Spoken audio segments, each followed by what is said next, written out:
Society के अंदर अगर मेरा बाप आईएएस है या मेरा बाप डॉक्टर है, तो क्या आप मुझे उन गंदी निगाहों से देखना बंद कर दोगे? आप मुझे मेरे साथ छुआछूत जातिवाद करना बंद कर दोगे? आप मेरे साथ जो सोसाइटी के अंदर हाल होता है कि अगर आप जितनी पोजीशन पे जाते हो उतना आप इनकी आंखों में खटकते हो। आपने हाल ही में मुझे लगता है मेरा आंदोलन सबने ही देखा होगा, जो बहुत बार हम चिल्ला चिल्ला के कहते हैं कि जब हम उस लेवल पे पहुंच जाते हैं, जब हम अपनी आवाज उठाते हैं, तब हम we become more glaring to their eyes. हम ज्यादा उनको देखते और ज्यादा चुपते हैं कि ये चंद बच्चे, ये चंद पढ़ लिख कर आके प्रोफेसर से बोलते हैं, ये विरोध दर्ज करवाते हैं। अगर इसके जैसे रिजर्वेशन का लाभ उठाकर सभी ऐसे हो गए, सभी ऐसे निकल गए, तो हमारी तो पोल पट्टी खुल जाएगी, हम कहां जाएंगे? लेकिन शायद वो ये भूल चुके हैं कि रिजर्वेशन लेने वाले we are not the first ones. हमसे पहले 3000 साल का रिजर्वेशन, 100% रिजर्वेशन, वैदिक रिजर्वेशन किसने लिया था? किसको अधिकार था पढ़ने का? किसके दादा बाबा, किसके दादा सीजीआई है? कौन खुद सीजीआई है? किसका बेटा जज है? मेरा दादा तो नहीं है, मेरा बाप तो नहीं है, मैं तो नहीं हूं। तो फिर 100% कोलेजियम सिस्टम से बैठने वाले कौन है? तो मुझे लग रहा है कि मेरे पास कुछ टेक्निकल पॉइंट्स हैं जो मैंने हाल ही में अपने मीडिया के साथियों के साथ जंतर मंतर पे 21 अगस्त को शेयर किया था। आप सब इंटेलेक्चुअल हैं और आप वाकई में क्रीमी नहीं क्रीम है, इसलिए वो आपसे डरते हैं। और मुझे ऐसा लग रहा है कि हम लोग ये लोग बहुत छोटे, ये नहीं सोचने की जरूरत है हाँ ये वक्त बिल्कुल इमरजेंसी का दौर है। और ये इमरजेंसी का दौर क्यों लागू हो चुका है आज? क्योंकि जो निकम्मे, निठल्ले, बोल सकती हूँ, जो चीप मेंटालिटी के है बोलना चाहिए, क्योंकि ये जो कैमरास यहाँ पे लगे हैं ना, कैमरास ये जो कैमरास यहाँ पे लगे हैं ना, ये कैमरा सीधे जाते होंगे आरएसएस की शाखाओं में, ये मोदी के दफ्तर में, और दिखाते होंगे कि इस स्पीकर ने क्या कहा। क्या मतलब वो सोशल मीडिया देखते या नहीं देखते, लेकिन उनको समझ में आनी चाहिए। ये इमरजेंसी का दौर जो आज लगा है, ये किसकी वजह से लगा है? ये उनकी वजह से नहीं जो कभी हमारे लिए खड़े नहीं हुए। ये उनकी वजह से नहीं लगा कि जब हमारी बहन बेटियों का रेप होता था, जब हमारे लोग मरते थे, तो शमशान घाट में ये कहते कि ऊंची जात वालों का यहाँ की अर्थी जलाई नहीं जा सकती, यहाँ आपको दफनाया नहीं जा सकता। जब हमारा बच्चा घोड़ी पे चढ़ता था, मूंछ रखता था, तो उसको घोड़ी पे बैठने नहीं दिया जाता था। जब हमारा बच्चा पानी की आस में घड़े से पानी पीता था, उसको मार दिया जाता था। ये वो लोग जो हमारे लिए तब आके नहीं लड़ते थे।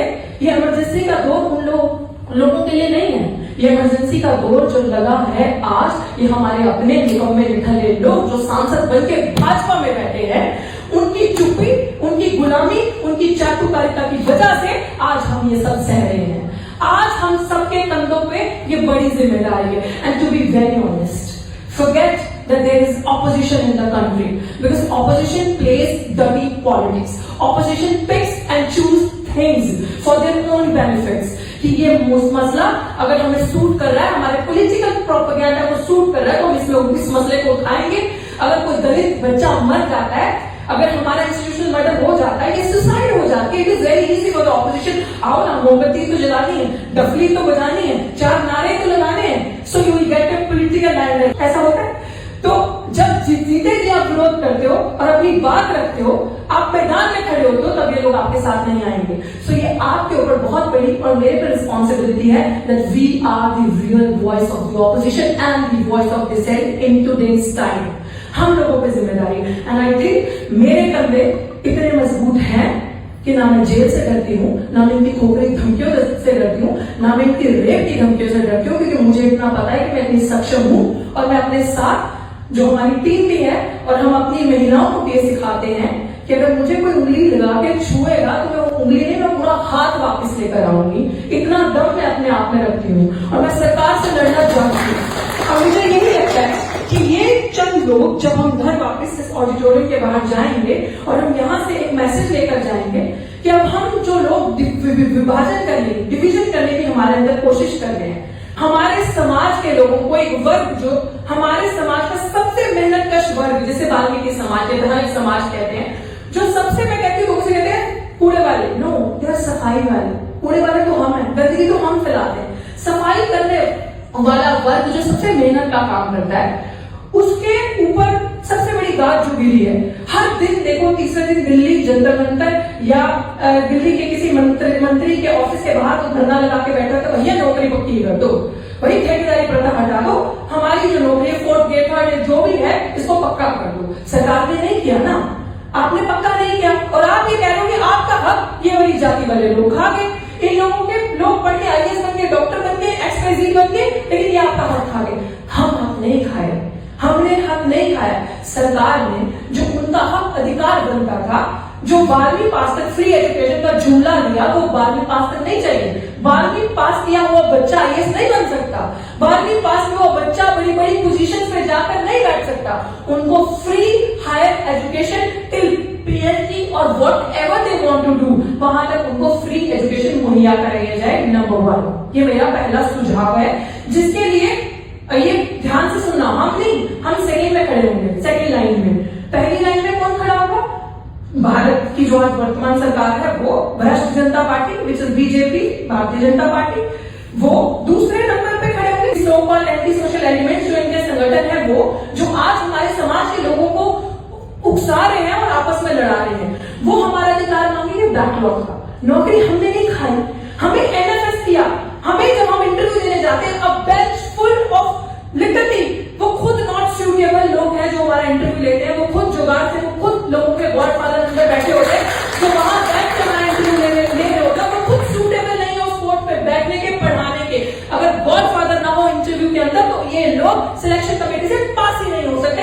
ये रियलिटी है इंस्टीट्यूशंस की। और ये लोग हमें नॉट फाउंड सूटेबल करके, अभी हाल ही में political science department Delhi university में एक ओबीसी पोस्ट पे इंटरव्यू था, एनएफएस कर दिया। सबसे ज्यादा धांधली जो हो रही है सोशल, ये स्कूल ऑफ ओपन लर्निंग जो है, वहां पे सबको एनएफएस किया जा रहा है। वो बहुत सोची समझी साजिश है।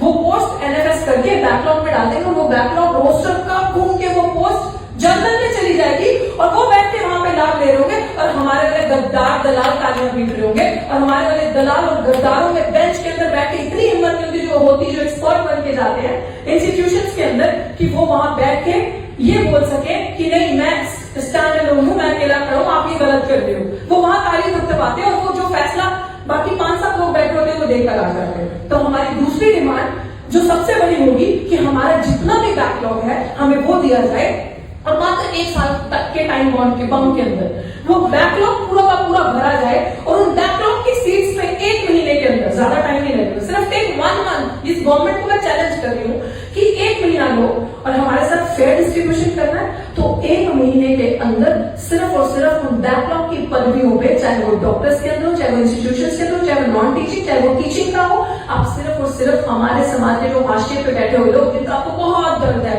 जिसे आप बाल्टी तबका कहते हैं, सिर्फ उनको परमानेंट करेंगे। हम में से सब लोग उनके साथ खड़े होकर, कोई नहीं जाएगा इंटरव्यू के लिए, सिर्फ वो लोग इंटरव्यू के लिए जाएंगे। आप करो आप यही सिस्टम रेप्लिका करो, ठेकेदारी प्रथा हटाओ, प्राइवेट सेक्टर हटाओ।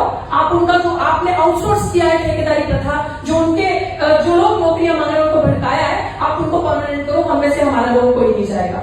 एंड थर्ड मोस्ट थिंग, कि जो भाई चोरी के दरवाजे से आना, भाई हमें टैलेंट है, ठोक बजा के सीने में बोलते हैं, 4 किताबें पढ़ी है भले, लेकिन बड़ी जबरदस्त तरीके से जितना पढ़ा उसको प्रैक्टिकल इंप्लीमेंट करने में जमीन पे दम रखते हैं। तो फिर चोरी के दरवाजे से क्यों आना? ये बन के सेक्रेटरी बन के सीधे आओ ना, बैठो ना, दो ना इंटरव्यू, तब आपको लेकर लेने से चोरी से आना है। तो मेरा चौथा सुझाव, जो 45 सीटें सरकार ने निकाली थी कि 45 सीट्स लेटर एंट्री से भरी जाएगी, जिसमें अगर रोस्टर या अगर प्रॉपर इंप्लीमेंटेशन रिजर्वेशन पॉलिसी का फॉलो होता तो best of my understanding 12 OBC की होती, 6 एससी की होती और 3 एससी की होती, जो मेरी अंडरस्टैंडिंग है। तो एक काम करो, वो 45 सीटें कुछ हमारे समाज के लोग गए थे वहां पे सरकार मोदी से मिलने और बोलने के लिए कि इसको वापस ले लो, ये गलत है। और मोदी जी ने दिखाया कि हाँ, मैंने वापस, सरकार ने दिखाया, मैंने वापस ले लिया। भाई वापस ना ले, इतना एहसान हम पे मत कर। तू एक काम कर कि जो 45 सीट्स तूने निकाली थी ना, तो वो सीधी की सीधी दोबारा निकाल के हमारे बाल्मीकि समाज को दे। सेक्रेटरी लेवल पे, बड़े बड़े डायरेक्टर लेवल पे सिर्फ और सिर्फ अगर लोग होंगे तो वो हमारे होंगे, हम लोग नहीं जाएंगे। आप अग्री करते हो? आप अग्री करते हो इस पॉलिसी से? अग्री? तो हम नहीं लेंगे, आप उनको दो। सरकार करेगी, जहां देने की बात आती है वो देगी, करेगी। तो ये चीजें हैं जहां पे हक हमारी करनी है, वहां पे करनी है। अब लास्ट चीज आ जाती है कोलैजियन सिस्टम से। जजेस अब आओ, आज 7-8 जजेस का बेंच बैठ गया कोलैजियन सिस्टम से। प्रथा चलती आ रही है सुप्रीम कोर्ट में, हमारा कोई बनता ही नहीं, हमारे कोई लोग ही नहीं, तो हमारे साथ जस्टिस कैसे होगा? उन्हीं के लोग, उन्हीं के जज। आज मैं तेरी बेटी को बनाऊंगा, कल तू मेरे बेटे को बना, दोनों के अंदर शादी होगी, रिश्ता, उसकी आगे जनरेशन उनको ऐसा ही हो रहा है। हम कुछ गलत नहीं बोल रहे, बाद में करेक्ट कर लेगा, यही है ना, यही चल रहा है। तो एक काम करो, कलेजियल सिस्टम लागू करो, हमारे लोगों को सीधे सीधे जज बनाओ। और ये डिमांड्स हम लोग, मैंने पहले बताया, हम लोग सेकंड खड़े होंगे लड़ाई में, जंतर मंतर पे कॉल बेशक हम दे देते, लेकिन सेकंड पहले के जो बीजेपी के सो कॉल्ड इंटेलेक्चुअल्स जिन्होंने ये तालियां बजा रहे हैं, हमारे लोगों को उकसा रहे हैं, लड़ाई करवा रहे हैं, हाल ही में भी हमारे एक साथी पर अटैक करवाया है। तो इस तरीके से फर्स्ट लाइन में ये लोग खड़े होंगे ये अधिकार मांगने के लिए, और दूसरी लाइन में हम लोग खड़े होंगे कि अगर ये भाग जाए तो लठ लेके भी तैयार रहना है ना वापस वहां बिठाने के लिए, तो वहां हम इनके स्वागत के लिए खड़े रहेंगे। सो दिस इज हाउ ये सारी चीजें, मुझे लगता है कि बेसिक बात यह है, क्योंकि देसी भाषा में हमारे जो समाज का पिछड़ा वर्ग जो पीछे रह गया हर हालत में, उसको समझाने की जरूरत है कि कहाँ ऐसा ठगी हो रही है। मुझे ये लगता है कि जो पिछले 15-20 सालों से हम लोग सिविल सर्विसेज का एग्जाम, जो कि थोड़ा सा माना जाता था कि ये एक फेयर प्रोसीजर है, जो कि अब नहीं रहा। आपने नीट में देख लिया क्या हुआ, आपने देख लिया कि किस तरीके से लेटर एंट्री लोगों को घुसपैठ करवा रहे हैं। लेकिन जो एक फेयर सिस्टम माना जाता था, हमें लगता था कि ठीक है, सिलेक्शन प्रोसेस सही है, उसमें इनको ये चीज लगी कि 15-20 सालों से जो दलित, आदिवासी और मुस्लिम समाज के बच्चे जो हैं, ये सिर्फ पास करके आ रही है, ये टॉप कर रहे हैं। तो जब टॉप कर रहे हैं तो बड़ी पोजीशन से लेंगी, तो बड़ी पोजीशन से लेंगी तो डिसीजन मेकिंग बॉडी में रहो, उस बॉडी में रहोगे तो डिसीजन मेकिंग बॉडी में जब आपके लोगों के लिए कुछ ऐसा डिसीजन बन रहा होगा, बड़े बड़े ब्रेन्स बैठ के वहां पे, ब्यूरोक्रेट्स बैठ के कुछ गड़बड़ी कर रहे होंगे, तो ऑब्वियसली जहां के हो, अगर जमीन जिंदा है तो बुरा और डर तो लगेगा ना उन लोगों के लिए।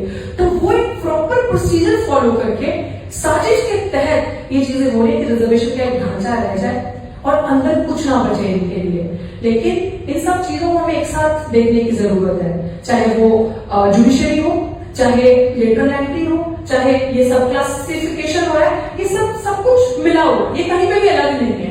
तो मुझे ये लग रहा है कि सब चीजों को समझते हुए आज इस इमरजेंसी के दौर में अगर हम अपनी जिम्मेदारियां, अपनी चीजें समझ लें, पे बैक टू सोसाइटी अम्बेडकर साहब ने कहा था, तो पे बैक टू सोसाइटी यही है कि अगर मेरे पास कोई गुण है, कोई समझ नहीं आ रही किसी को, कोई ग्रुप है, जैसे हाल ही में मेरी कुछ बाल्मीकि समाज के लोगों के साथ मीटिंग हुई, there were few ladies who are working on contractual basis, सफाई कर्मचारियों के पोजीशन पे। कल ही रात में डिबेट हो रहा था, बात हो रही थी, उन्होंने मुझे कहा कि हम बहन जी की लड़ाई नहीं चाहते, हमारे समाज में ये जो डिवीजन क्रिएट हो रहा है हम नहीं चाहते, हम नहीं चाहते हमारा समाज टूटे, बस हमें एक ही जो है सरकार ने सालों से ये लालच दिया हुआ है कि आपकी नौकरी पक्की हो जाएगी, और अभी हमें 15,000 रुपए मिलते हैं और हमें लगता है जब हम पक्के हो जाएंगे हमारी आर्थिक स्थिति बढ़ेगी तो हम आगे जाएंगे। लेकिन हमारे, तो मैंने उनसे सवाल किया कि आप क्या करते हो, आपकी बेटी क्या करती है और आपके बच्चे कितने हैं, क्या करते हैं? तो शी सेड कि मेरे पूरे खानदान में, मेरे जवाई से लेके, मेरी बेटी से लेके, मेरे पति से लेके सब सफाई कर्मचारी हैं और उनका एजुकेशन 10वीं से ऊपर नहीं है। समझ रहे हैं आप स्थिति? तो रिजर्वेशन अगर हटाना और ये कहना कि हम अधिकार खा गए, और वो तो एक ड्रामा होके रह गया ना कि जब उनको एजुकेशन फ्री देना सबसे पहला स्टेप है कि पढ़े, आगे आए और उस रिजर्वेशन का लाभ ले सके।